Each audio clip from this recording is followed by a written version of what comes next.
health challenge or something's going on with them. So right now, I want you to put someone in that chair. Could be a family member, could be someone that you haven't talked to for a while. Just put them in that chair and sing to them this little love message. May you be filled with loving kindness. May you be well peaceful. May you be peaceful and at ease, happy. And may you be happy. See them just smiling at you and saying, thank you for thinking of me. So now let's put that energy into the larger world, into your community, into this church. If you want, you can even put your screen on gallery view and just look around at all these sweet faces that are your community, that are your tribe. And if you want, you can open your eyes and even sing just to this group. May we be filled with loving kindness. May we be well peaceful. May we be peaceful and at ease. And may we be happy. And take it out into the world. Think of a place in the world or in your town, in your community that needs some love. And just imagine coming from your heart that is already filled up with that love. That you're putting that love out into the world. You could even put your hands up like it's coming from your heart and going out through the internet all over the world. Say, may we again. May we be filled with loving kindness. May we be well. May we be well. May we be peaceful and at ease. And may we be happy. It's felt. So now put your hands back over your heart and give it back to yourself. So imagine scooping that energy that you put out into the world and bringing it right back to yourself. Because it all starts with you being kind to yourself and loving. That's how you can heal the world. That love can go out into the world. So let's just take about a minute in silence. Put your hand on your heart. Breathe into that heart. And even think about right now, how can you give more love to yourself today? How can you give loving kindness to yourself? So we'll just be in silence for just a moment.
Actually, let's end this meditation with this little chant as we think about the people in our lives.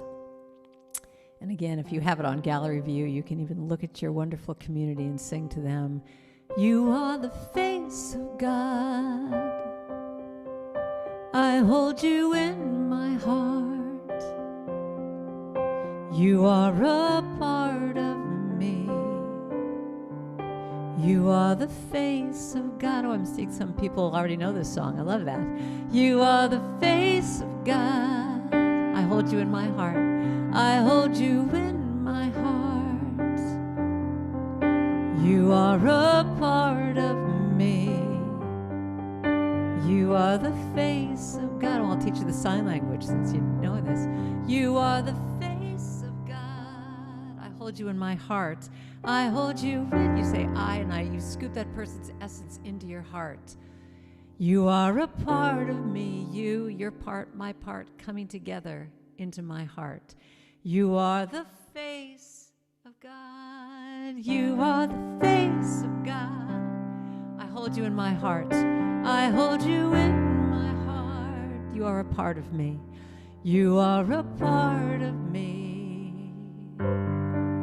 You are the face of God. So look around at this community of yours and sing to someone. You are the face of God. Ross, just sing to a passerby or in the mall. In my heart, you are a part of me. You are a part of. You could be healing that whole mall just by you singing to people.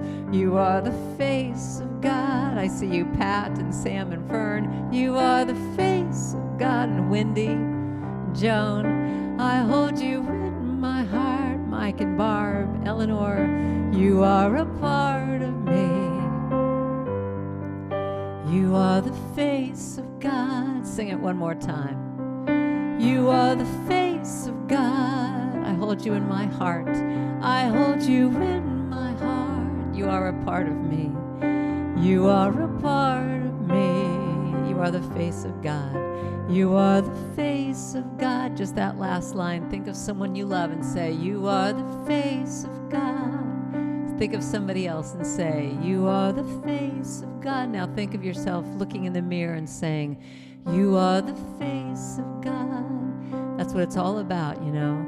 You are the face of God. So coming out of our meditation, just allowing yourself to just open your eyes, taking a deep breath, knowing you are the face of God, and that loving kindness starts with you.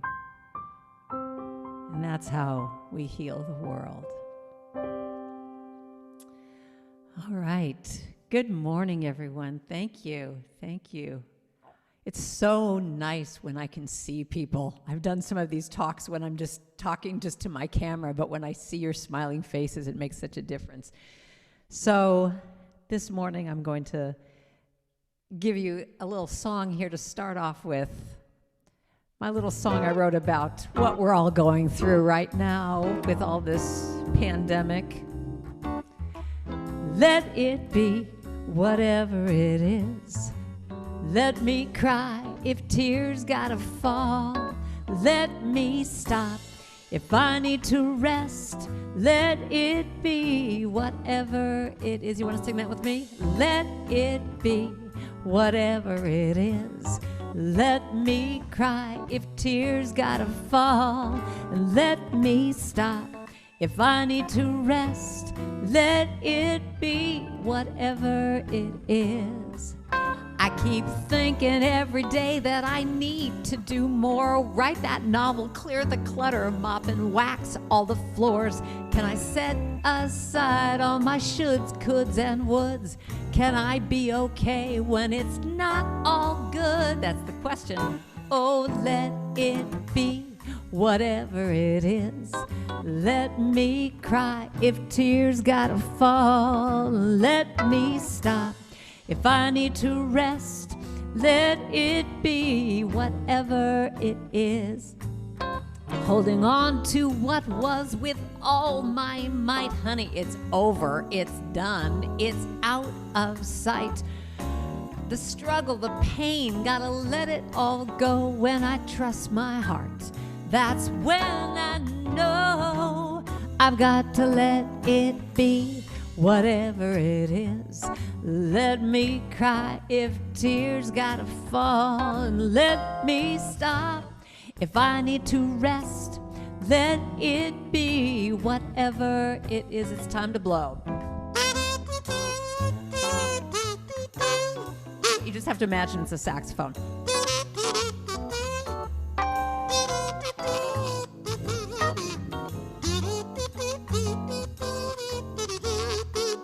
Thank you, it's a talent.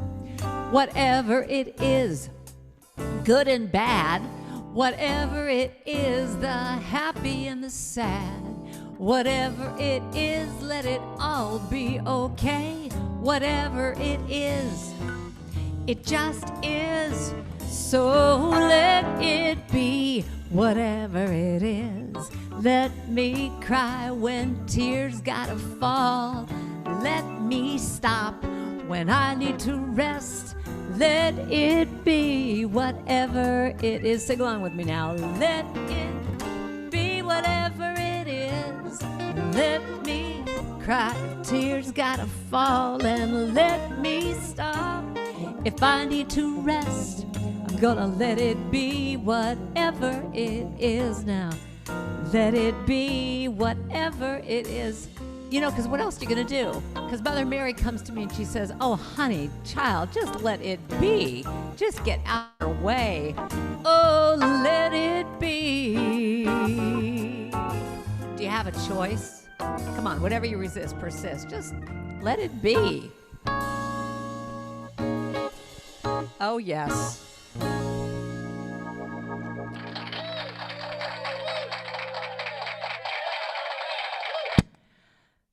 Thank you so much.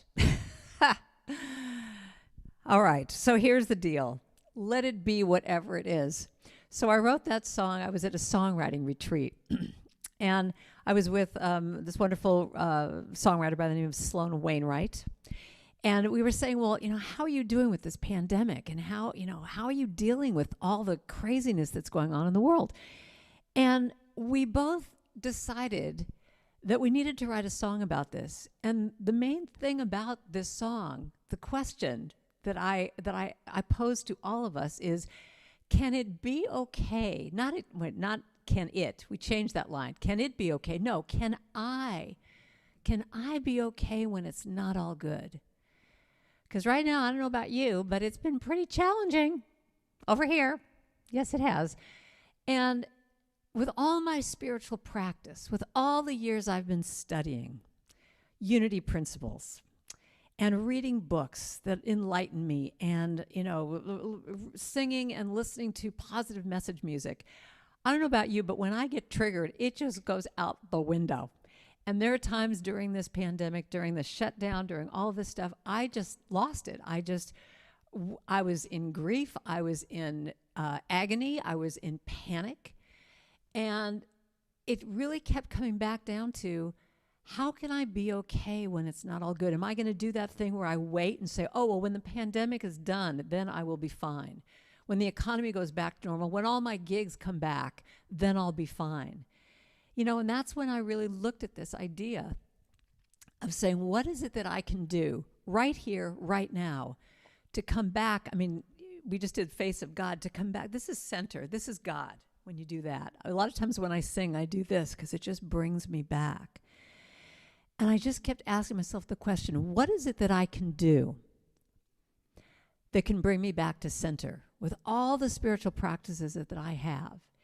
And so I really have been on a quest for this, because when I talk about this, I'm not talking about that idea of just saying, oh, well, we're in this pandemic, but it's all good. Have you ever heard people do that in our spiritual world, where they just go, it's all good? Don't you just want to, it's all good? You want to slap them. I just want to slap them when they say that to me. It's like, no, it's not all good. But I'm also not talking about doing a spiritual bypass, because one of the things that I've seen people do is when they just go, it's all good, is you're not feeling what it is. And, I have this idea in my mind of, what a spiritual bypass looks like is the idea of you have like 5 beach balls in the water in a pool, and you're just trying to keep them all down, but they all keep popping up, but you keep just doing this thing of trying to keep them down. And I realized that what I needed to do, the first step I needed to do to let it be all okay, was to feel it, was to feel whatever I was feeling, to allow myself to feel the grief, the anger, the loss. I mean, I had all my gigs for the entire year within a week go bye-bye. And if I was going to do that thing of it's all good, I would have completely missed that opportunity to feel what it is that I needed to feel in that moment, and to be able to move on, to be able to say, okay, this, like even in my song, I said, I'm holding on to what was with all my might. It's over, it's done, and it's out of sight. And it is. What it was is gone. So we all know that expression of, whatever you resist persists. So if I keep resisting it, it's going to just keep being there. But one of the things that I moved from in my consciousness was, I don't know what will happen, but I'm open to the possibility. I'm open to the possibility. And right now, that possibility is manifesting in this moment, that here I am in Vancouver with all of you. I love it. Now, personally, I wish I was actually there because I'd love to hang out with Beverly and I love your city. But that I can go all over the world doing this. I mean, last week, I had someone say, oh, Karen, can you come on and sing a few songs at 5:30 your time? And I thought, oh, sure, no problem. I log on the Zoom call. There's 900 people, and I'm in India. They didn't tell me I was going to India. And they were all singing along with me. And I'm going, I'm in India. It was 5:30 in the morning to them. But, I'm in India. But one of the things that I have found in all of this is being open to the possibility allows me to have a consciousness of open at the top, open to whatever Spirit's vision is, Spirit's idea of what is going to be next in my life. So when I say let it be whatever it is, it's allowing, it's giving yourself permission to just allow whatever is there to be and to deal with it and to feel it. But one of the spiritual practices that I think really helps us to make it through, I'm going to give you a few here today, is music, is healing music, is positive music, is being around positive people. It's that positive hit that you can start your day with. And I'm a little prejudiced to this because all of my songs I have written specifically that the very first song on every album, listen to me, I'm dating myself, album, that every album has a song that you start your day with. So we started earlier today with, I start my day with love, because that's what I get more of. I have, thank you for this day, Spirit, thank you for this day. I mean, every album would start with a song that was going to be positive. And I learned how important this message was years ago when I was in a hotel. And the very first thing I heard, and the way that my day started, was on my alarm clock radio was Linda Ronstadt singing to me, you're no good, you're no good, you're no good, baby, you're no good. And then she says, I'm going to say it again, you're no good, you're no good. So what do you think is playing in my head all day long? You're no good, you're no good, you're just really no good. So you have to flip that and say, I'm so good. You have to flip that around. But I think that when we can start our day in that positive way, it sets the tone for the rest of the day. So my question is, when you woke up this morning, did you, what was the first thought you had? So that's a question to think about. Did you go, oh God, it's early, I don't want to go? What did you think? So when you walked into the bathroom and you looked at yourself in the mirror, did you say, oh my God, did you get more beautiful overnight? What is it to look at this body? Oh my God, are you fabulous? Did you say that? I'm seeing people going like this in the screen.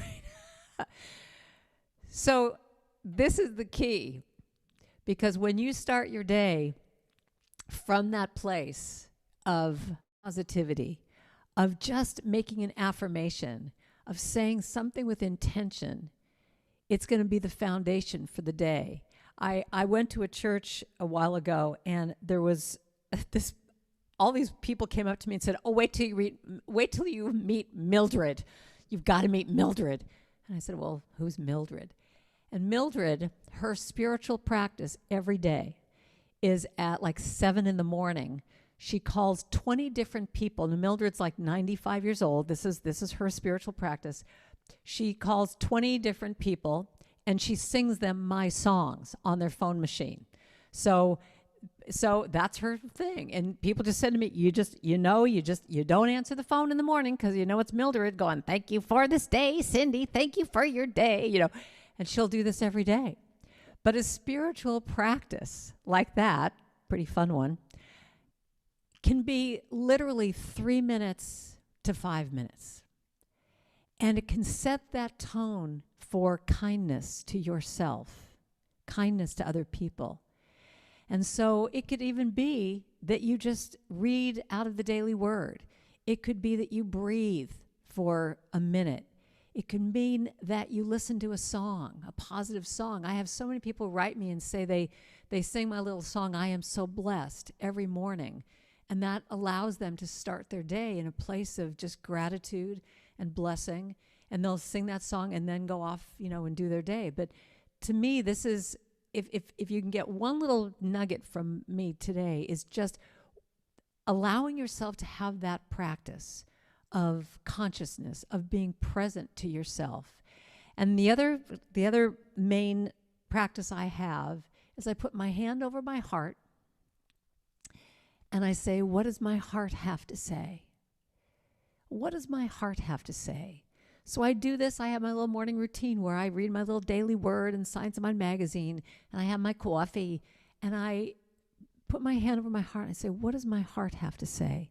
And when you allow yourself to just take that moment before you go off and start doing things, that you allow whatever is down there to come up.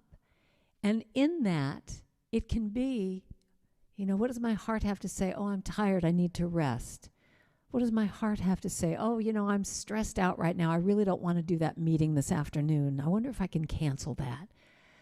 And you allow it to come up. So I got this idea. This is one of my little signature stories. I got this idea from a play that I was in years ago. I was part of a little theater troupe, and we went around to all the different pediatric wards in San Francisco, in the Bay Area where I live. And my character in this little play was Dr. Hart. And we would go into these pediatric wards where these children are all hooked up to, machines, and they look sick, and they just are, sad. But no doctors or parents were allowed in when we did this show. And as Dr. Hart, I would go up to each of the children with my little stethoscope. And I had a heart smock and heart earrings and a heart hat. I mean, I was one big, gigantic heart. And I would go up to each of these children, and I'd put my little stethoscope on their heart and say, what does your heart have to say? What does your heart have to say? And I gave them the opportunity to just speak from their heart. And when they did, you could see their whole demeanor change because they just acknowledged, they let the beach ball up. They allowed themselves to say, I feel sad because my parents are so worried. And what I really want to do is go out and play. And, I want to be better for my friends and my family. And it just gave them that opportunity to just speak that. And, when we come from that place of honoring our hearts first, it allows us to be more present to other people. I mean, that's really the key. Because right now, I think one of the ways that we make it through these times, another title for this talk is Self-Care in Turbulent Times. And the way that we can practice that self-care and make it through these times, I believe, is just pure connection, is connection to each other. The fact that each of you shows up here on a Sunday morning, and even though you're physically not together, you can look on the screen and you can see people you love and you've seen here before at church, and you are a community, a tribe, and you're able to get through it this way. And I truly believe that when we do that, when we connect with each other, and we connect with our hearts first, that's how we heal. That's how we heal the world. That's how we give our love and light out that we need so much right now. And, I always used to crack up when I would travel, just the lack of that connection. You're in airports with all these people, and you're all sitting waiting for your plane and stuff. And actually, wait a minute, I've got a great quote for you. This cracks me up. As much as I love my cell phone, what I always noticed was everyone was down with their cell phone, and no one would talk to each other. And this is a great one. In the not too distant future, YouTube, Twitter, and Facebook will merge to form one giant, idiotic, supersized, time-wasting, non-productive, time-stealing, mind-numbing, do-not-need-to-know website called YouTwitFace.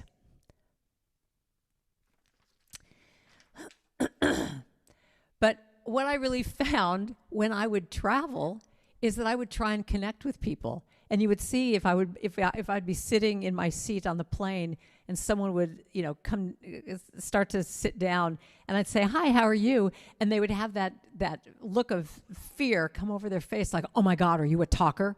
If I say hello to you, are you going to talk to me for 3 hours? Oh my God." And I always wanted to just say to them, "I'm just saying hello to you. I'm just calm down." But I had an experience of connection on a Southwest Airlines flight before I stopped flying, and all of a sudden the flight attendant comes on the overhead speaker and says, "All right, everybody, put down your what are these called? The window shades. Put down your window shades right now. Put down your window shades." And everyone was so involved in their movies and whatever, and all of a sudden you just feel like everyone just came to alert because they just didn't know what was happening. "Put down your window shades and turn on your call light. The little light above you. Turn on your call light." And and all of a sudden everyone's totally there and present because we think it's like some kind of a drill or something.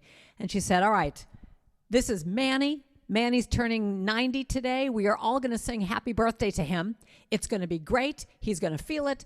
And okay, here we go. 1, 2, 3. And all of a sudden everyone starts singing happy birthday. And so it was so bad. It was just so bad because the front part of the plane is singing in one key and at one time signature, and I'm in the back and we're singing another. It was so terrible that I got so choked up because it was so beautiful.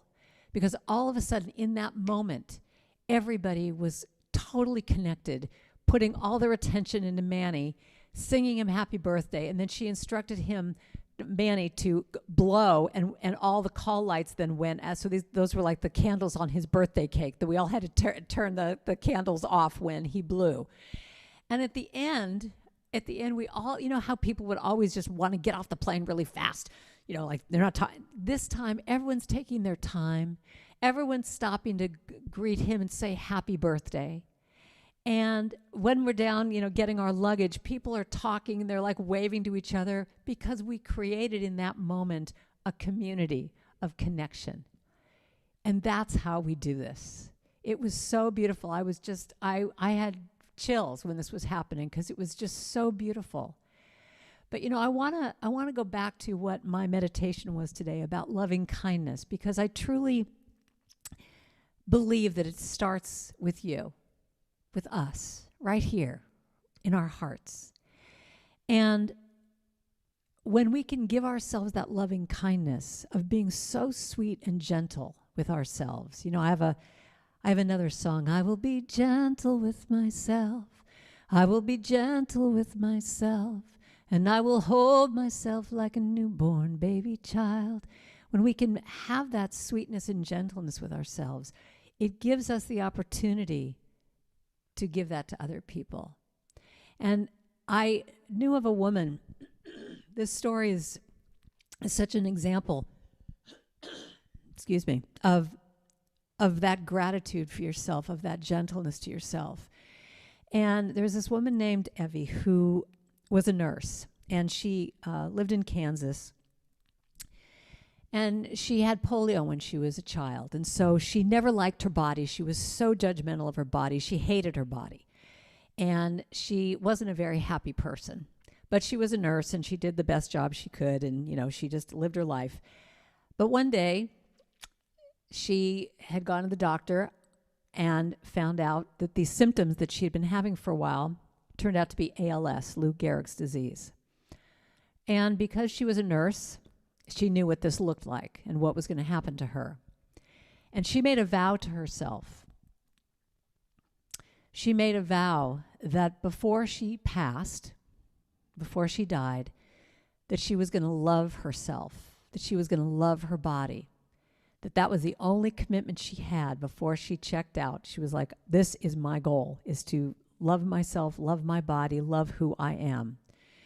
Because she had not felt that in her entire life. So she made a game that every day she had to stand in front of the mirror naked and look at what was good about her body and make a list. And at the beginning, all she could see was what she didn't like. All she could do was criticize. But as she kept doing this as a daily practice for 5 minutes, daily practice, after a while, she started to notice things about herself. She started to give herself credit for the qualities that she has in her life, that she was a kind person, that she was gentle, that she was a good listener. And when she went to her body, she started to look at just certain things. Look at my hands. Look at, how they function. Oh, I've always liked my hair. And she started to make this list. And now, by this time, she's in a wheelchair. But she's still wheeling herself in front of that mirror every day, naked, and doing this process. And what was amazing about this is that pretty soon the negative was replaced with the positive. And pretty soon she was able to start saying, I love you. I love how you look. I love who you are. And she started to really embody that quality. And in so doing, she started to give that love more out to the world. And the miracle of this story is that she is one of a handful of people who have reversed the symptoms of this disease and cured herself through gratitude. Now, I heard of this story, and I wrote a song about it called I Look Good, which was just this little fun, jazzy song about I have this little game that I play, and I have to say, ooh, you look good. Well, I was at a conference a few years ago, and they said, Karen, could you do us a favor and you're going to go to this other building and sing a few songs before the speaker there. And turns out the speaker was Evie McDonald. And Evie, not only had she cured herself, she became a minister. She gave up nursing. She became a minister and started preaching around the world about gratitude and about how loving ourselves and giving gratitude and thanks can heal ourselves, it can heal the world. So it was an amazing opportunity for me to meet her, and we became friends, and she still is inspiring the world with what she does. But I tell you this story today because I think that one of the ways that we can make it through these times is having it truly start with ourselves, truly loving ourselves, giving ourselves a break, lightening up. Because when we do that, we can give our love to the world. I mean, it's just what happens, because you're not inside yourself, you're looking out, and you can give that loving kindness. And so I want to leave you with, now I think I'm going to sing this instead. I think I'm going to sing this. Wait a minute. Hold on. I'll do this instead. Because the truth is, each of us has a gift. You are a gift. So let me sing this to you. I am a gift, no matter what age, no matter how I look. There's beauty in each stage, and I am a gift, and I promise every day that when I look in that mirror, I'll say that I am a gift. Can you sing that line with me? Just say, I am a gift. I am a gift. I've loved really well, and every year I've lived has a different tale to tell. And I've made mistakes, and I have some regrets, but I promise I'll never forget that I am a gift. I am, especially with Christmas coming, just to know that you are the gift.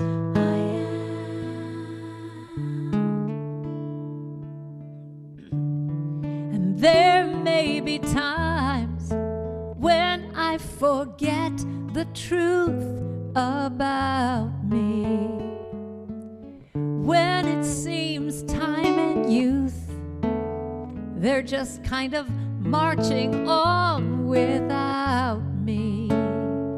But that's when I might need you to find me and ever so gently remind me that I am a gift I'm God's precious child. I was put here on this earth, but only for a while. So right now I make this vow, and I say it with love, that I am perfect and whole and enough, and I am a gift. I am, sing that. I am a gift. So right now we claim that, we affirm that in our hearts, that I am perfect, whole, and complete, that there's nothing I need to change. That when I allow myself to feel that, to feel the gift that I am, I give that to everyone I meet. Even with my mask on, they can see through my eyes that I send that love out to everyone. And in so doing, I heal myself, I heal them, I heal the world. And there may be times when I forget the truth about me, when it seems time and youth, they're marching on without me. Well, that's when I might need you to find me and say, Karen, you know what? Gently, so gently remind me that I am a gift. God's precious child, put here on this earth, but only for a while. So I make this vow, and I say it with love. I am perfect and whole and enough, and I am a gift. Sing that line with me. Just say, I am a gift. Put your hand on your heart. Say, I am a gift. And if you have it on gallery view, look at someone and say, you are a gift. I see you, Beverly. You are a gift. And Shirley, you are a gift. Put your hands to the screen and say, we. Just give it to everybody. We are a gift to each person here. So repeat after me. I am perfect, whole, and enough. There's nothing I need to change. Who I am is a gift. And the truth about me is, I'm fabulous. So spread that love, because you are the gift. Thank you all for listening. I appreciate it very much.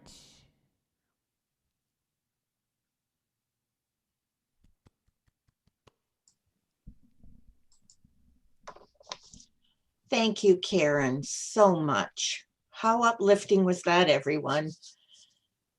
You are a gift, Karen. Thank you. Thank you. And now, everybody, Karen, are you going to do a song? Another song? I am going to do, after you do the offering, I have a little offering song. So, okay. So we'll just, yes, I'm doing, okay. Yes. Thank you. Okay, everyone, now is the time we get to support, uplift,